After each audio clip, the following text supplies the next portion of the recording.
अभी कुछ देर पहले की बात है। एक गली के नुक्कड़ पर दो बच्चे आपस में झगड़ा कर रहे थे। दोनों के हाथ में एक ही फटा पुराना जूस का डिब्बा था। एक दूसरे को धक्का देते हुए वो चीख रहे थे, ये मेरा है। नहीं, मैंने पहले लिया था।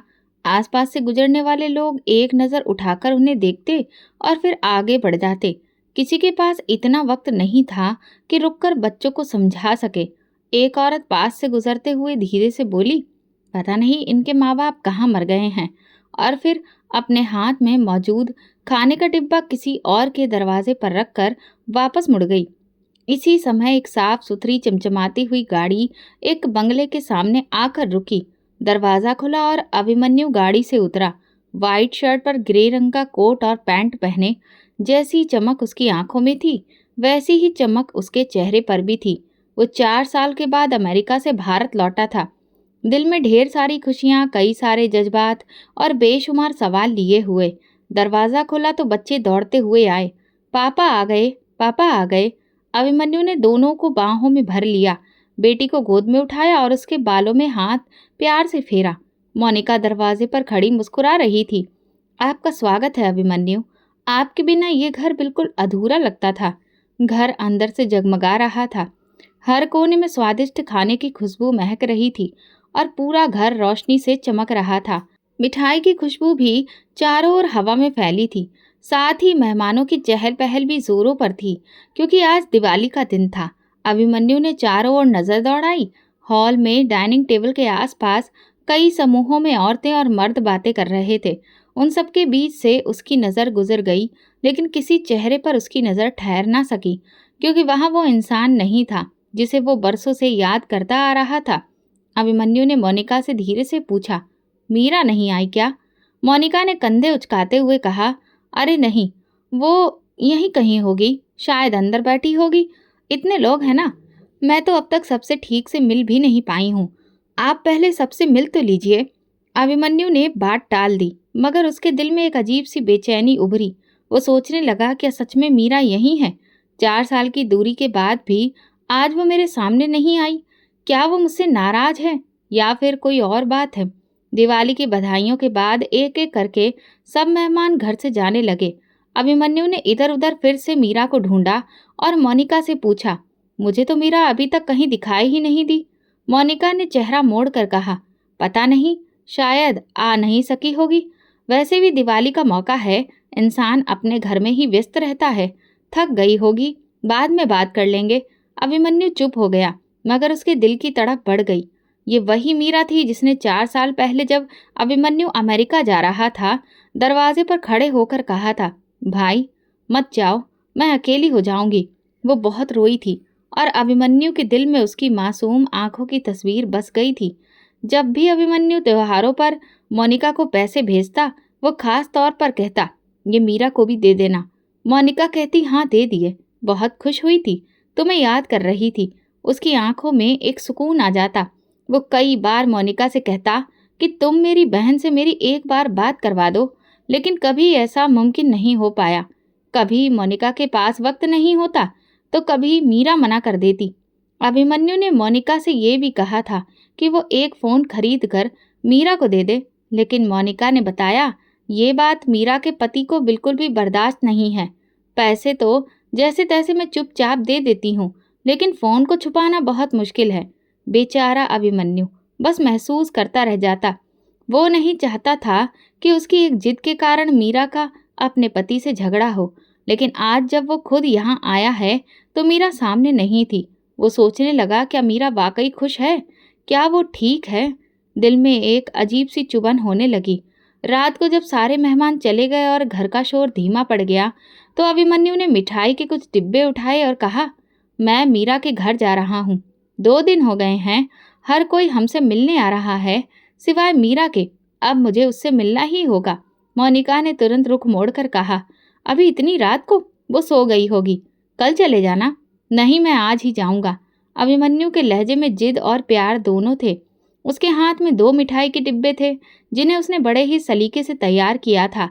साथ ही कुछ खाने के डिब्बे भी थे जिनमें तरह तरह के पकवान रखे थे।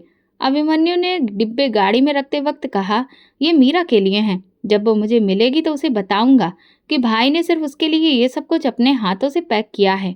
रास्ते पर अभिमन्यु सच में गमगीन था। गलियां बदलती गई पर अभिमन्यु का मन एक ही चेहरे के आसपास घूमता रहा, मीरा। कुछ मिनट बाद वो पुराने घर के सामने पहुंचा जो उसकी माँ ने मीरा के लिए छोड़ा था। अभिमन्यु ने मन में सोचा, शायद वो जैसे ही मुझे देखेगी गले लग जाएगी। 4 साल की दूरी पल भर में मिट जाएगी। लेकिन जब अभिमन्यु ने दरवाजे के सामने कदम रखा तो उसके कदम वहीं रुक गए। दरवाजे पर ताला था जिस पर जंग लगी थी।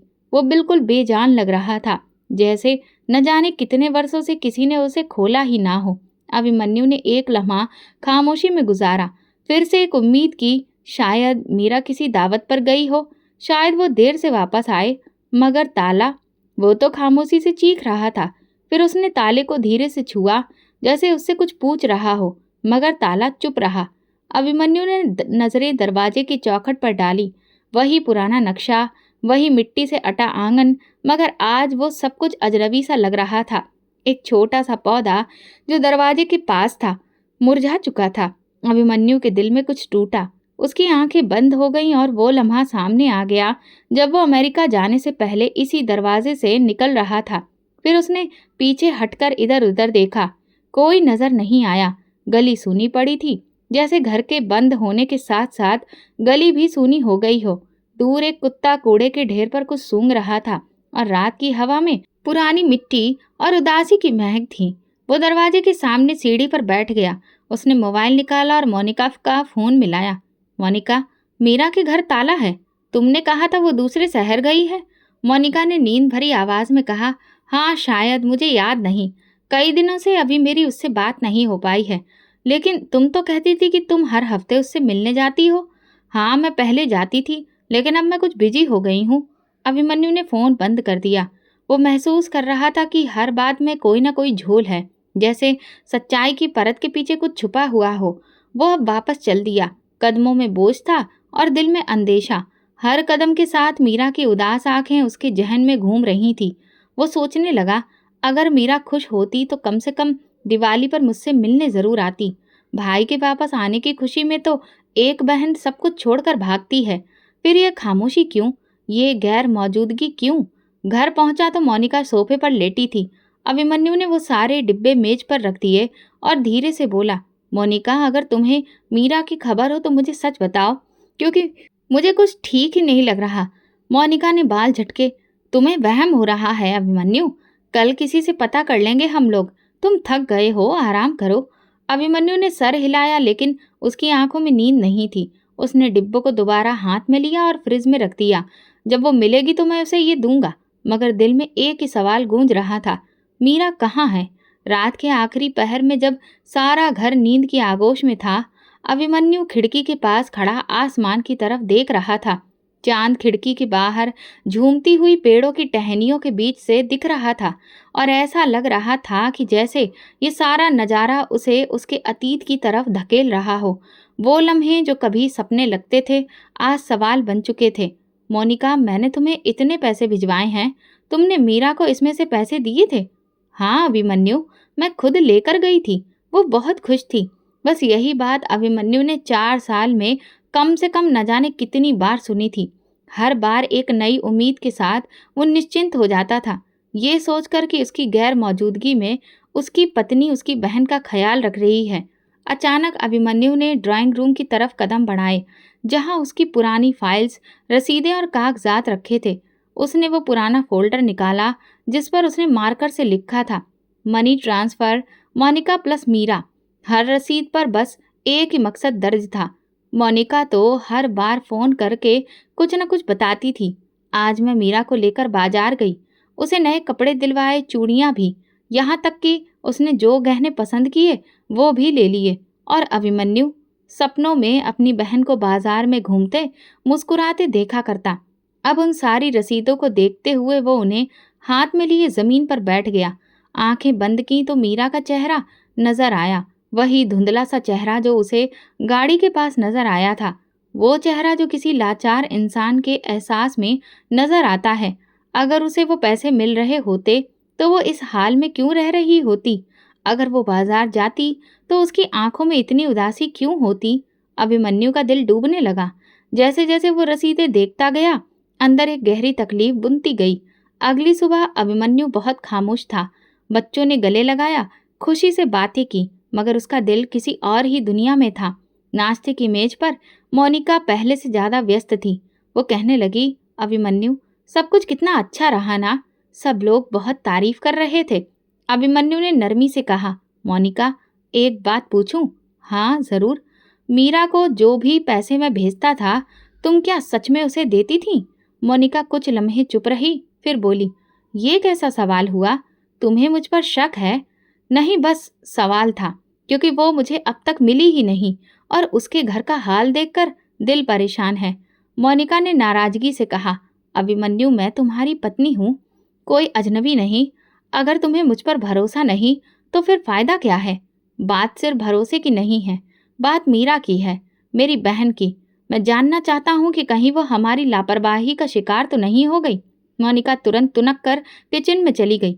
अभिमन्यु ने बात आगे नहीं बढ़ानी चाहिए, मगर उसके दिल में एक और आग भड़क चुकी थी। उसी दिन शाम को अभिमन्यु की मुलाकात एक पुराने जानने वाले से हुई, जो मीरा के मोहल्ले के पास ही रहता था। यार, मीरा का हाल क्या है, कुछ पता है? तुम तो उसी गली में रहते हो ना? अभिमन्यु ने पूछा।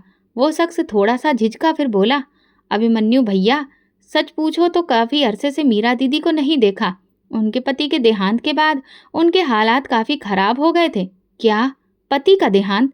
ये सुनते ही अभिमन्यु का दिल धड़क उठा। हाँ, उनका पति एक बीमारी का शिकार हो गया था। धीरे धीरे कमजोर होता चला गया और कुछ महीने पहले ही उसकी मौत हो गई। उसके बाद मीरा दीदी घर से निकल गई। कहाँ गई पता नहीं। मोहल्ले वालों का कहना है कि शायद उन्हें घर से निकाल दिया गया था। अभिमन्यु के कदमों तले से जमीन निकल गई। वो शख्स जाते जाते कह गया, कभी कभी तो मैं सोचता हूँ कि इतनी शरीफ लड़की और उसका ऐसा हाल। किसी ने तो उसका हक मारा है। रात को अभिमन्यु की आंख नहीं लग सकी। मीरा की वो आंखें, वो रसीदें, वो खाने के डिब्बे, सब एक साथ उसकी आंखों के सामने घूम रहे थे। वो धीरे से बड़बड़ाया, मैंने अपनी बहन को मोनिका के भरोसे छोड़ा था, मगर शायद वो भरोसा धोखा बन गया। और उसी पल उसे यकीन हो गया कि मीरा तक ना तो पैसे पहुंचे, ना उसका प्यार, ना ही सुरक्षा। क्योंकि जिस तरह से मोनिका ने उसके पति की मौत की बात छुपाई थी, उससे साफ हो गया था कि उसकी बहन तक एक पैसा भी नहीं पहुंचा। 3-4 दिन गुजर चुके थे। अभिमन्यु हर शाम शंभू की मिठाई का डिब्बा लेकर मीरा के दरवाजे पर जाता, कुछ लम्हे रुकता, ताला देखता और खामोशी से लौट आता, जैसे कोई उम्मीद बाकी हो कि शायद आज वो दरवाजा खुले, शायद आज मीरा अंदर से बाहर आवाज दे, भैया आप आ गए। मगर हर बार वही ताला, वही सन्नाटा, वही सवाल जो दिल को चीरते ही जा रहे थे। फिर अभिमन्यु ने फैसला किया कि अब ये खेल खामोशी से नहीं खेला जाएगा। अब उसके दिल में जो गुस्से की आग जल रही थी, वो और भड़क चुकी थी और हर गुजरा लम्हा उसे अंजाम की तरफ धकेल रहा था, जिससे वो डरता था। शाम की हल्की रोशनी में अभिमन्यु दोबारा मीरा के घर के सामने खड़ा था। दरवाजे रोज की तरह बंद था, मगर आज उसकी नजर जंग लगे ताले पर नहीं, बल्कि आसपास की दीवारों पर थी, जिन्होंने महीनों से इस बंद दरवाजे को देखा था। उसने दाईं तरफ वाले घर की घंटी बजाई। कुछ देर के बाद एक अधेड़ उम्र की औरत दरवाजे पर आई। नमस्ते बहन जी, मैं अभिमन्यु हूँ, मीरा का भाई। वो औरत चौंकी, फिर चेहरे पर संजीदगी छा गई। जी, मैं पहचान गई। काफी साल हो गए आपको देखे हुए। दरअसल मैं अमेरिका में था, 2 दिन पहले ही वापस आया हूँ। मीरा के घर आ रहा हूँ, लेकिन हर रोज यहाँ ताला ही देखता हूँ। आपको कुछ पता है कि वो कहाँ गई है? औरत ने ठंडी सांस ली, फिर कहा, ये घर तो कई महीनों से बंद है। कई महीनों से? अभिमन्यु की सांस रुक गई। जी, पहले तो कभी कभी घर में रोशनी नजर आ जाती थी, मगर पिछले 8-9 महीनों से यहाँ कोई आया ही नहीं। लेकिन वो रहती कहाँ है? उसका पति, बच्चा? ये सुनते ही उस औरत का लहजा और भी गंभीर हो गया। उसका पति तो बहुत कमजोर और बीमार था। 2 साल पहले सुना कि वो मर गया। मीरा कुछ दिन बाद घर से चली गई। किसी ने कहा उसे निकाल दिया गया, किसी ने कहा वो खुद ही चली गई। अब सच्चाई क्या है ये तो भगवान ही जानता है, मगर इतना जरूर है कि वो अब यहाँ नहीं रहती। अभिमन्यु की आंखें फटी की फटी रह गईं, जैसे यकीन ही नहीं हो रहा था कि जो कुछ वो सुन रहा है वो सच हो सकता है। आपने मोनिका को कभी यहाँ आते देखा? मेरी पत्नी को? वो औरत हिचकिचाते हुए बोली। शुरू में आती थी कभी कभार, मगर पिछले 2 साल से तो एक बार भी नहीं दिखी। अभिमन्यु का दिल डूबने लगा। वो खामोशी से वापस लौटा, जैसे कोई हारा हुआ सिपाही मैदान से लौट रहा हो। घर पहुंचकर अभिमन्यु ने मोनिका को बुलाया। मोनिका, सच सच बताओ, मेरी बहन कहाँ है? मोनिका चौंक कर बोली, मैंने तो कहा था ना कि वो शायद दूसरे शहर चली गई हो। शायद या पूरे यकीन से? अभिमन्यु, तुम मुझ पर शक कर रहे हो? नहीं, मैं सिर्फ अपनी बहन को ढूंढ रहा हूँ। वो जिस घर में रहती थी वो महीनों से बंद है। लोग कहते हैं वो चली गई। किसी ने कहा कि उसे निकाल दिया गया है, और तुम मुझसे कह रही हो कि वो शायद किसी और शहर चली गई और उसके पति की मौत हो गई। ये बात तुमने मुझे बताना जरूरी नहीं समझा? ये सुनते ही मोनिका ने अपनी नजरें चुरा ली। देखो अभिमन्यु, मैं तुम्हें ये बात इसलिए नहीं बता पाई क्योंकि खुद मीरा ने मना किया था। उसने कहा था कि ये बात अपने भाई को मैं नहीं बताना चाहती, वरना वो वहाँ देश में अकेला है, वो बहुत ज़्यादा परेशान हो जाएगा और मेरी खातिर सारा काम छोड़कर वापस आ जाएगा। उसकी दी हुई कसम की वजह से ही मैंने ये बात छुपाई। अभिमन्यु ने कहा, ठीक है, मैं तुम्हारी बात मान लेता हूँ, लेकिन इतने महीनों से मेरी बहन कहाँ है, ये तो बताओ। मोनिका बोली, अभिमन्यु, तुम ये सब कुछ क्यों पूछ रहे हो? तुम्हें अपने घर पर ध्यान देना चाहिए। तुम्हारा खुद का भी तो घर बार है, बच्चे हैं। नहीं मोनिका, मुझे अपनी बहन पर भी ध्यान देना है, क्योंकि वो अब तक मुझे नहीं मिली है। जब 4 साल पहले मैं उसे यहाँ से भेज रहा था तो वो बस एक ही बात कह रही थी, भैया मत जाओ, और मैं चला गया। आज जब वापस आया हूँ तो ना वो है ना उसकी कोई खबर। मोनिका चुप हो गई। अभिमन्यु को लगा जैसे उसकी खामोशी एक लंबे समय से टूट ही नहीं रही है। देर रात तक अभिमन्यु कमरे में चुपचाप बैठा रहा। मोबाइल सामने रखा था, मगर मोनिका की तरफ से कोई सफाई नहीं आई। वो धीरे से बड़बड़ाया, मीरा, अगर तुमने मुझे कुछ नहीं कहा तो शायद तुम मुझसे नाराज हो, या शायद तुम मजबूर हो, या शायद तुम चीखना चाहती थी मगर तुम्हारे पास आवाज ही नहीं थी। अभिमन्यु की आंखों में नमी थी और दिल में एक डर कि कहीं वो आवाज हमेशा के लिए खामोश ना हो गई हो। सुबह का वक्त था। अभिमन्यु ने सारी रात जाग कर गुजारी थी। मोनिका नाश्ते की मेज पर व्यस्त थी।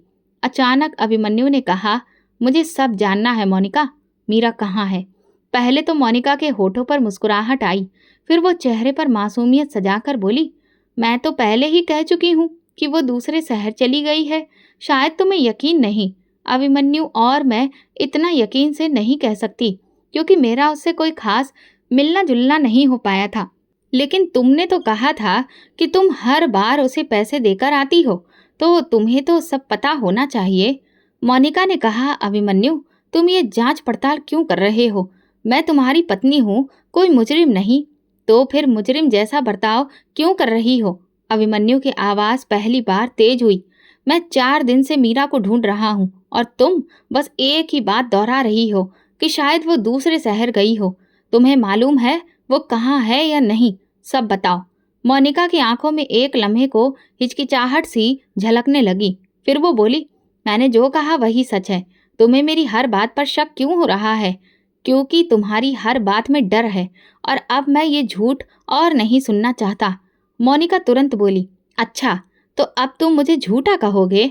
तुम्हें अगर अपनी बहन से इतना ही प्यार था तो 4 साल पहले उसे छोड़कर क्यों गए थे? तुम तो वहाँ अमेरिका के मजे ले रहे थे और मुझे यहाँ मीरा के पीछे लगा दिया। अभिमन्यु का दिल घबरा गया। मैं अमेरिका में था, मगर हर महीने उसके लिए पैसे भेजता था, खर्चे के लिए रकम देता था, सिर्फ इसलिए कि वो इज्जत से जिंदगी जी सके। और तुमने हर बार कहा कि तुमने जाकर उसे पैसे दिए हैं। क्या वो सच था? मोनिका ने मुंह फेर लिया। मुझे याद नहीं कौन सी रकम। तुम हर बात का हिसाब क्यों मांग रहे हो? अभिमन्यु ने खामोशी से उसे देखा, फिर नरमी से बोला, अगर तुमने मेरे भरोसे को तोड़ा है मोनिका, तो मैं फिर भी तुम्हें माफ कर दूंगा, मगर मुझे मेरी बहन चाहिए। वो कहाँ है, बस इतना बता दो। मोनिका कुछ पल चुप रही, फिर कहा, मैंने उसे आखिरी बार कुछ महीने पहले देखा था। वो बीमार लग रही थी। कहाँ पर? अभिमन्यु का दिल तेजी से धड़कने लगा। मोनिका नजर चुराते हुए बोली, बाजार में पुराने कपड़ों की दुकान के पास। शायद वो कुछ लेने आई थी और तुमने मुझे ये बात क्यों नहीं बताई? मैंने सोचा बताकर क्या होगा, तुम दूर थे और वो कुछ कहने के काबिल भी नहीं लग रही थी। यानी कि तुमने खामोशी ओढ़ ली और मैं सोचता रहा कि मेरी बहन सुकून से जिंदगी बिता रही है। तुमने कभी नहीं बताया कि उसका पति मर गया, कि वो अकेली हो गई। क्यों मोनिका? देखो, मैंने वही किया जो मुझे सही लगा। अभिमन्यु ने सिर झुका लिया। तुमने मेरे भरोसे को तोड़ा है मोनिका, और शायद मेरी बहन की जिंदगी भी। घर के कोने में रखा पंखा घूम रहा था। हवा का शोर कमरे में फैल रहा था, लेकिन अभिमन्यु के कानों में सिर्फ एक आवाज गूंज रही थी, भैया मत जाओ। वो उठा, कमरे से बाहर निकला और खुद से बोला, अगर मोनिका मुझे नहीं बताएगी तो मैं खुद उसे ढूंढ लूंगा, लेकिन अब ये तलाश रुकेगी नहीं, चाहे मुझे शहर के हर कोने में जाना पड़े। अभिमन्यु को पूरा यकीन हो चुका था कि कुछ छुपाया जा रहा है, वो सच जो अब ज्यादा देर छुपा नहीं रहेगा। सुबह के वक्त सूरज की किरणें खिड़की से छनकर अभिमन्यु के चेहरे पर पड़ रही थी। अभिमन्यु को अचानक एक आवाज ने चौंका दिया। वो एक घंटी की आवाज थी। तभी उसकी नजरों के सामने एक मंजर तैरने लगा। 4 साल पहले की बात थी। अमेरिका में रात के 2 बजे का वक्त था। थकान से चूर होकर अभिमन्यु लैपटॉप बंद करने ही वाला था कि मोनिका का व्हाट्सएप कॉल आ गया। अभिमन्यु, एक अच्छी खबर है। मीरा के लिए एक अच्छा रिश्ता आया है। लड़का शरीफ है, कामकाज करता है, लेकिन थोड़ा कमजोर है। अभिमन्यु ने नींद भरी आवाज में पूछा था, तुमने मीरा से बात की है? मोनिका ने जल्दी से कहा, हाँ, उसने भी हाँ कर दी है। अच्छे रिश्ते बार बार नहीं आते। मैं बात तय कर दी है। तुम तो वैसे भी नहीं आ सकते। अभी तो गए हुए 2 महीने ही तो हुए हैं। इतनी जल्दी तुम्हारी वापसी मुमकिन ही नहीं है। अभिमन्यु ने एक पल को खामोशी ओढ़ ली थी, फिर धीरे से कहा, ठीक है, तुम्हें जैसा ठीक लगे। कॉल बंद होने के बाद अभिमन्यु कई मिनट तक लैपटॉप के सामने बैठा रहा। दिल में अजीब सी बेचैनी थी, लेकिन वो खुद को तसल्ली देता रहा कि मोनिका समझदार है, वो मीरा का भला ही चाहेगी। कुछ दिनों के बाद मोनिका ने मीरा की शादी की तस्वीर व्हाट्सएप पर भेज दी। अभिमन्यु ने तस्वीर खोली और दिल जैसे अंदर से कुछ खो बैठा। मीरा लाल रंग के सुर्ख जोड़े में बैठी थी, लेकिन उसकी आंखों में वो चमक नहीं थी जो दुल्हन की आंखों में होती है। होठों पर मुस्कान जैसे जबरदस्ती थोप दी गई हो, और चेहरे पर उदासी का हल्का सा साया था, जैसे कोई अंदर से रो रहा हो। अभिमन्यु ने तस्वीर को बार बार देखा था, जूम करके आंखों, माथे, हाथों पर नजर डाली, और हर बार दिल में एक सवाल उठता, क्या ये वही मीरा है जो बचपन में हंसती खेलती रहती थी, जो बात बात पर उछल पड़ती थी, वही जिसने आखिरी बार दरवाजे पर रोकर कहा था, भैया मत जाओ। उस वक्त अभिमन्यु ने दिल पर पत्थर रखकर खुद को समझाया, शायद कैमरे का एंगल ठीक नहीं है, या शायद वो थक गई होगी। लेकिन अब जब सच्चाई की परतें एक एक करके उतर रही थी, तब वही तस्वीर खंजर की तरह दिल में चुभ रही थी। अभिमन्यु ने अलमारी खोली और वो फाइल निकाली जिसमें उसने मीरा की शादी की तस्वीर सुरक्षित रखी थी। तस्वीर खोलते ही वही मंजर आगे उसकी आंखों के सामने आ गया। मीरा का झुका चेहरा, बुझी आंखें और एक अजीब सा खौफ। उसने तस्वीरों को ध्यान से देखा। पीछे कुछ और औरतें भी थीं, मोनिका के रिश्तेदार, कुछ अजनबी चेहरे, मगर मीरा के आसपास कोई ऐसा चेहरा नहीं था जिसमें किसी माँ का साया, किसी बाप के जैसा सहारा दिख रहा हो। बस तन्हाई और खामोशी थी। अभिमन्यु ने एक तस्वीर को उंगलियों से सहलाया। मैं क्यों नहीं आया? मैं क्यों नहीं रोक पाया ये सब? वो जानता था उस वक्त अमेरिका से वापसी मुमकिन नहीं थी। नौकरी का दबाव था और फिर घर की तंगी की मजबूरी, वक्त की कमी, सब कुछ था, मगर अब वो सब बेकार लग रहा था। मैंने अपनी बहन को अकेला छोड़ दिया और शायद मेरी गैर मौजूदगी ही उसके नसीब में अंधेरा लिख गई। अचानक अभिमन्यु के मन में एक और बात आई। शादी के बाद उसने मीरा से एक बार भी बात नहीं कर पाई थी। हर बार जब भी उसने मोनिका से फ़ोन पर मीरा से बात करवाने की जिद की तो उसने यही जवाब दिया कि उसकी नई नई शादी हुई है, वो काफ़ी व्यस्त है, बाद में बात करवाऊंगी। वो तरह तरह के बहाने बनाती।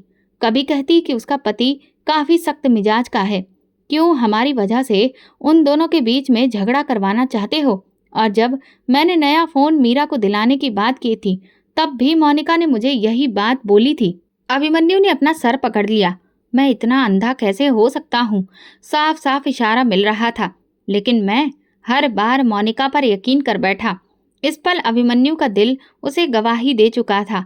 मीरा की शादी मोनिका के हाथों जबरदस्ती हुई थी, और शायद उसने किसी से मीरा की मर्जी भी नहीं पूछी थी। रिश्ता अच्छा नहीं था, बल्कि आसान था मोनिका के लिए, अपनी जिम्मेदारी से जान छुड़ाने के लिए। अब अभिमन्यु का शक पूरे यकीन में बदल चुका था। वो खुद से बड़बड़ाया, मीरा ने मेरी गैर मौजूदगी में मुझसे मदद मांगनी चाहिए होगी, मगर उसकी आवाज़ तो मुझ तक पहुंच ही नहीं सकी, और मोनिका ने वो आवाज़ दबा दी।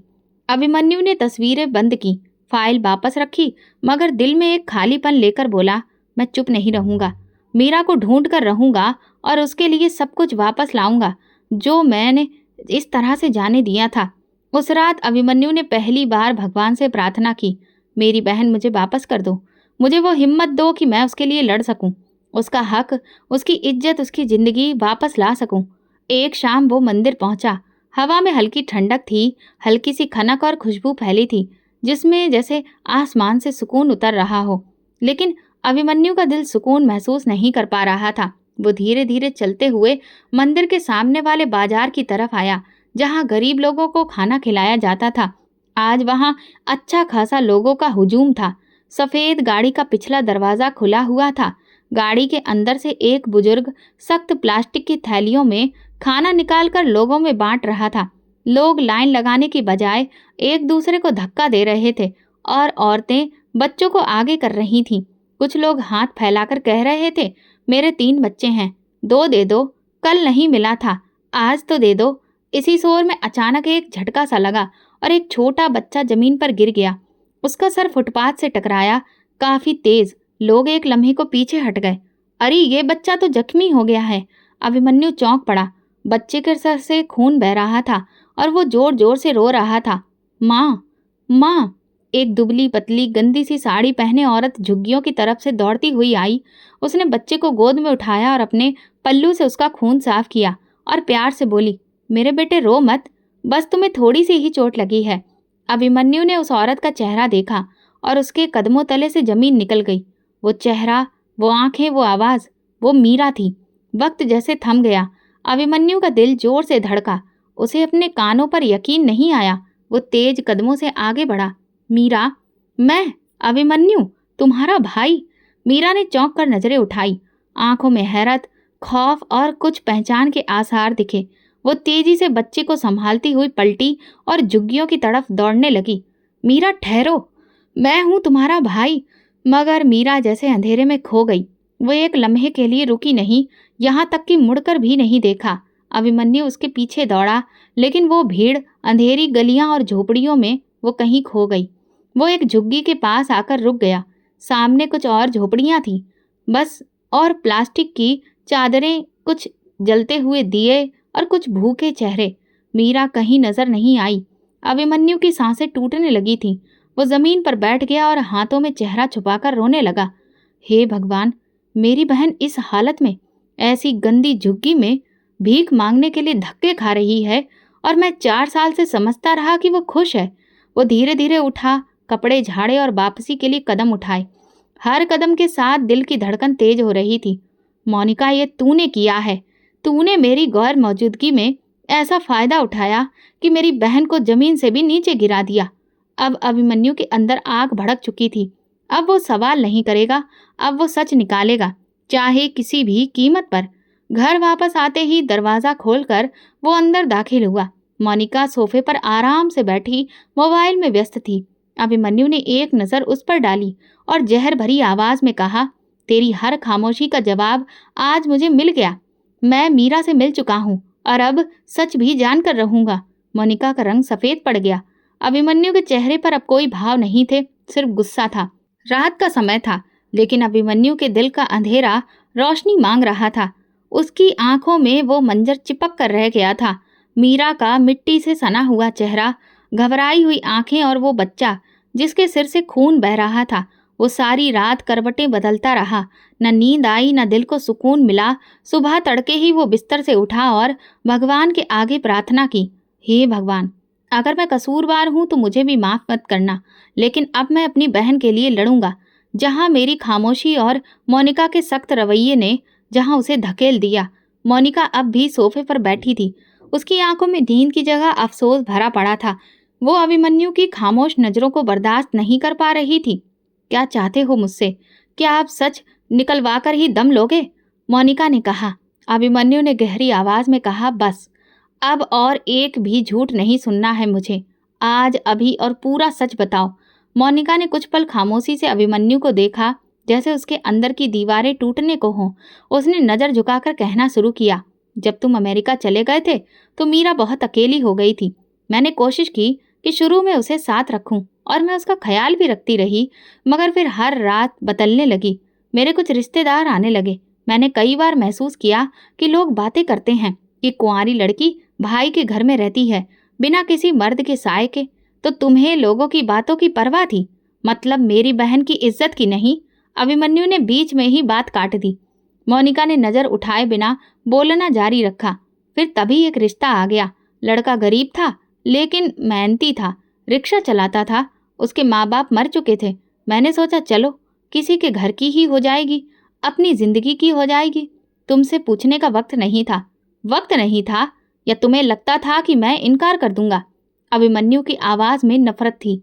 मोनिका ने आंखें बंद कर ली, जैसे खुद को गहरे पानी में डुबो रही हो।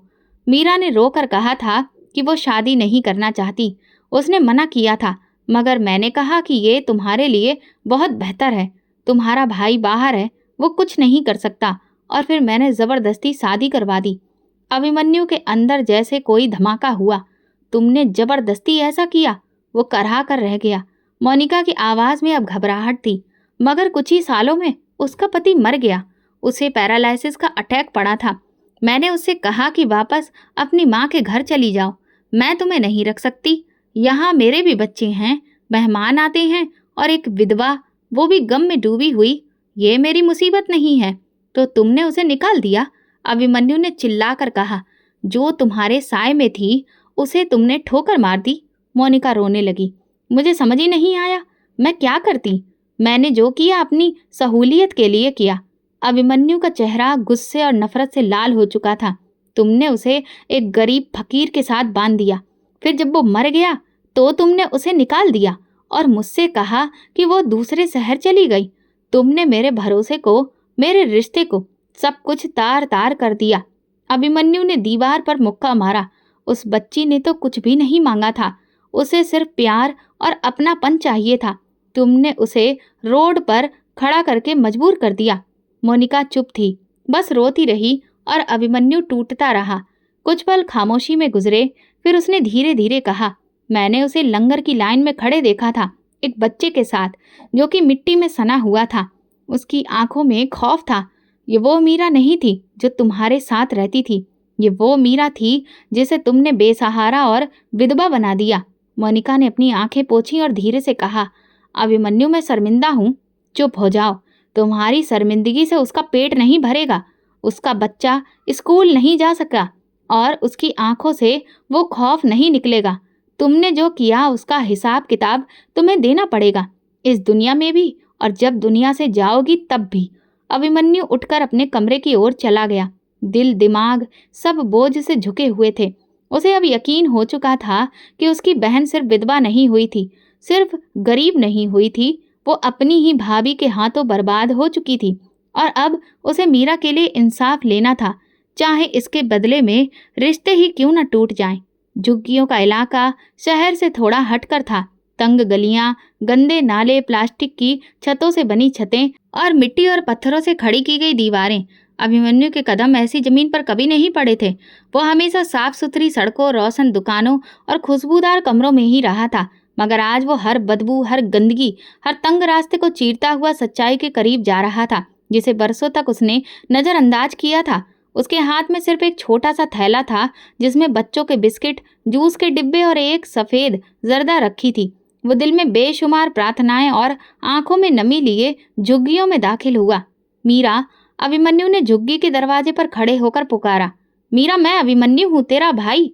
अंदर से कोई जवाब नहीं आया, सिर्फ हल्की सी खांसी की आवाज़ सुनाई दी। अभिमन्यु ने धीरे से पर्दा हटाकर अंदर झांका। छोटा सा कमरा था। फर्श पर बोरी बिछी थी। एक कोने में झूला पड़ा था जिस पर धूल जमी हुई थी। दूसरे कोने में 2 मिट्टी के प्याले और एक फटा हुआ कंबल था। एक धुंधला सा चेहरा दीवार से टेक लगाए आंखें बंद किए बैठा था। उसका चेहरा बेहद कमजोर, पीला और बेजान था। बाल उलझे हुए, चेहरे पर थकान और बीमारी के साफ आसार थे। उसके साथ एक छोटा बच्चा बैठा था जिसका पेट फूला हुआ और आंखें अंदर को धसी हुई थीं। अभिमन्यु का दिल घबरा गया। मीरा, मीरा ने धीरे से आंखें खोली। कुछ पल अभिमन्यु को देखती रही, जैसे यकीन नहीं आ रहा हो। फिर एकदम उसके होंठों से निकला, भैया, और अगले ही पल वो फूट फूट कर रोने लगी। अभिमन्यु दौड़कर उसके पास आ गया, उसे सीने से लगा लिया। मीरा मेरी बहन, मैं आ गया हूँ, मुझे माफ कर दे, मैंने बहुत देर कर दी। मीरा बच्चों की तरह बिलक बिलक कर रो रही थी। उसके आंसू अभिमन्यु की कमीज भिगो रहे थे और अभिमन्यु के दिल की दीवारें गिर रही थी। भैया, मुझे क्यों छोड़ दिया? मैं अकेली हो गई थी, सबने निकाल दिया, तुम भी नहीं आए। अभिमन्यु की आंखें भीग गईं। नहीं मीरा, मैं तुम्हें कभी नहीं छोड़ना चाहता था। मैं तो समझता रहा कि तुम खुश हो। मोनिका मुझसे कहती रही कि तुम ठीक हो। मैं बेखबर था, मगर अब नहीं, अब मैं आ गया हूँ। बच्चा जोर जोर से रो रहा था। अभिमन्यु ने पहले से जूस निकाला और उसके होंठों से लगाया। बच्चा फौरन उसे पीने लगा, जैसे वो कई दिनों की प्यास से परेशान हो। अभिमन्यु ने मीरा को पानी दिया तो उसके हाथ कांप रहे थे। तुमने कुछ खाया है? अभिमन्यु ने पूछा।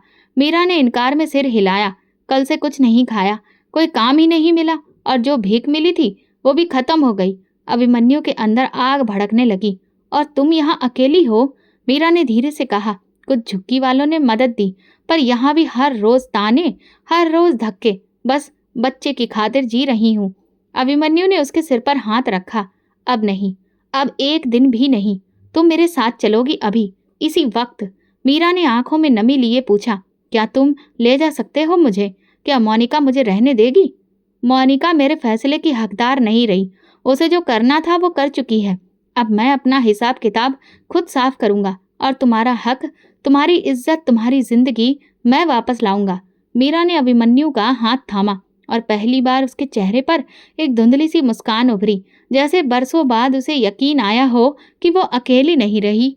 अभिमन्यु ने झुग्गी के कमरे पर आखिरी नजर डाली। उस कमरे में एक बहन की बेबसी, भूख और बंद जिंदगी थी। उसने अपने आंसू साफ किए और धीरे से कहा, मैं वादा करता हूँ मीरा, अब जो हुआ वो कभी नहीं होगा। अब हर दिन, हर लम्हा सिर्फ तुम्हारी इज्जत, तुम्हारी खुशी, तुम्हारी नई जिंदगी की शुरुआत होगी। और वो उसे अपने साथ लेकर वहां से निकल गया, एक नए दिन, नए सफर और एक नए इंसाफ की तलाश में। रात के समय अभी भी पूरी तरह से छट नहीं पाया था, मगर अभिमन्यु के अंदर रोशनी का एक नया चिराग जल चुका था।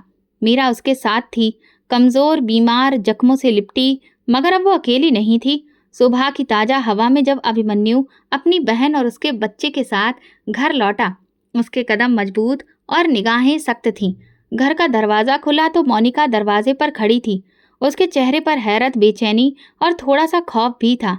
मीरा को देखकर वो जैसे पत्थर की हो गई। अभिमन्यु ने कोई बात किए बिना मीरा को अंदर ले जाकर मेहमानों वाले कमरे में बिठाया, कंबल दिया, पानी पिलाया और बच्चे को सीने से लगाकर तसल्ली दी। फिर वो वापस मोनिका के पास आया। मोनिका, मैंने आज फैसला कर लिया है और इस बार कोई बहस नहीं होगी। मोनिका ने आंखें झुका ली, जैसे जानती हो कि जो बात आने वाली है वो गुनाह का फैसला है। मैं तुम्हें तलाक दे रहा हूँ। मोनिका के कदम लड़खड़ा गए। क्या? अभिमन्यु, तुम होश में तो हो? पूरे होश में हूँ और इसी होश में मैं ये कदम उठा रहा हूँ। तुमने मेरे भरोसे, मेरे रिश्ते, मेरी बहन को रौंद डाला। उसकी बेबसी, उसकी भूख और आंसू तुम्हारी जमीन पर कभी बोझ ना बने, लेकिन मेरे लिए वो हर रात का खौफ बन गए। मोनिका ने रोना शुरू कर दिया। अभिमन्यु, मुझसे गलती हो गई, मगर मैं इतनी बड़ी सजा के काबिल नहीं। ये सजा नहीं, इंसाफ है। मैंने जो साल तुम्हारे साथ गुजारे वो तुम्हारा अधिकार था, मगर जो साल मेरी बहन ने जिल्लत से गुजारे उसका हिसाब तो अब तुम्हें चुकाना होगा ना। उसके बाद अभिमन्यु ने वकील को फोन किया और तुरंत ही तलाक की कानूनी कार्रवाई शुरू करवा दी। अगले कुछ दिनों में अभिमन्यु के लिए तलाक लेना किसी मिशन की तरह था। वो मीरा को पास के अस्पताल लेकर गया, जहां पता चला कि इस वक्त मीरा गंभीर खून की कमी और डिप्रेशन का शिकार है। डॉक्टर ने उसे पूरी तरह से आराम करने और खुश रखने की सलाह दी। अभिमन्यु ने घर में मीरा के लिए एक नया कमरा तैयार करवाया, जिसमें नरम बिस्तर, अच्छी रोशनी और आरामदेह माहौल था। वो खुद उसके लिए खाना बनाता, दवाइयाँ वक्त पर देता और उसे एहसास दिलाता कि वो बिल्कुल सुरक्षित है। उसका बेटा, जिसका नाम मोहित था, कमज़ोर मगर समझदार बच्चा था, अभिमन्यु उसे पास के स्कूल में एडमिशन कराने ले गया। स्कूल के प्रिंसिपल से बात की और फिर फॉर्म भर दिया। पहले दिन वो मोहित को स्कूल के गेट तक छोड़ने गया। मोहित ने स्कूल के गेट पर अभिमन्यु का हाथ मजबूती से पकड़ा। मामा, आप मुझे छोड़कर तो नहीं जाएंगे ना? अभिमन्यु ने झुककर उसके माथे को चूमा। नहीं बेटा, अब कभी नहीं। मीरा आहिस्ता आहिस्ता बेहतर होने लगी थी। उसके चेहरे पर थकी थकी सी मुस्कुराहट उभरने लगी थी। वो अभिमन्यु से बातें करने लगी थी। बच्चे के होमवर्क में हाथ बटाती और शाम को घर के आंगन में बैठकर आसमान को ताकती रहती, जैसे बरसों के बाद उसे ये सुकून मिला हो। मगर एक दिन जब अभिमन्यु उसके लिए कपड़े खरीदने बाजार गया और वापसी पर घर आया तो देखा कि मीरा सोफे पर बैठी रो रही है। उसके हाथ में एक पुरानी फाइल थी जिस पर धूल जमी हुई थी। ये क्या है? अभिमन्यु ने पूछा। मीरा ने आंसू पोंछे और कहा, भैया, ये माँ की जायदाद की फाइल है जो मेरे नाम पर थी। हाँ, वही मकान जिसमें तुम रहती थी। मीरा ने सिर हिलाया। हाँ, लेकिन अब ये फाइल मेरे नाम पर नहीं है। अभिमन्यु चौंक गया। क्या मतलब? जब मेरा पति मर गया और तुम अमेरिका में थे तो एक दिन मोनिका आई। उसने कहा कि मकान की देखभाल बहुत मुश्किल है। कुछ कागजों पर दस्तखत करवा लिए मुझसे। मैंने पढ़ा नहीं, बस साइन कर दिए। अभिमन्यु ने फाइल हाथ में ली। रजिस्ट्री पेपर्स पर साफ साफ लिखा था कि ये मकान मोनिका के नाम पर हो चुका था, जो कि पूरी तरह से फर्जी था। अभिमन्यु का दिमाग घूम गया। उसने तुम्हारा मकान भी अपने नाम करवा लिया? मीरा ने सिर झुका लिया। भैया, मुझे लगा शायद तुमने ही कहा होगा। अभिमन्यु की आंखों में आंसू उतर आए। मीरा, मैं तुम्हें कभी भी बेघर करने के बारे में सोच भी नहीं सकता। उसने तुमसे तुम्हारा आखिरी सहारा भी छीन लिया।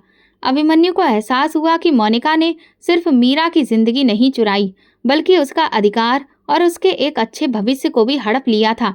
अब ये लड़ाई सिर्फ बहन के भले के लिए नहीं थी, बल्कि उसके अधिकार, उसकी जमीन और उसके वजूद की थी। अभिमन्यु ने मीरा का हाथ थामा। अब जो कुछ तुमसे छीना गया वो सब तुम्हें वापस मिलेगा, मैं वादा करता हूँ।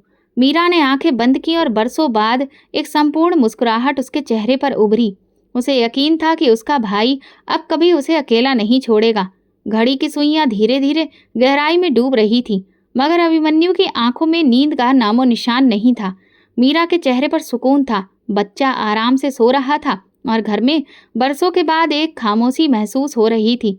लेकिन अभिमन्यु के दिल में तूफान उठ रहा था।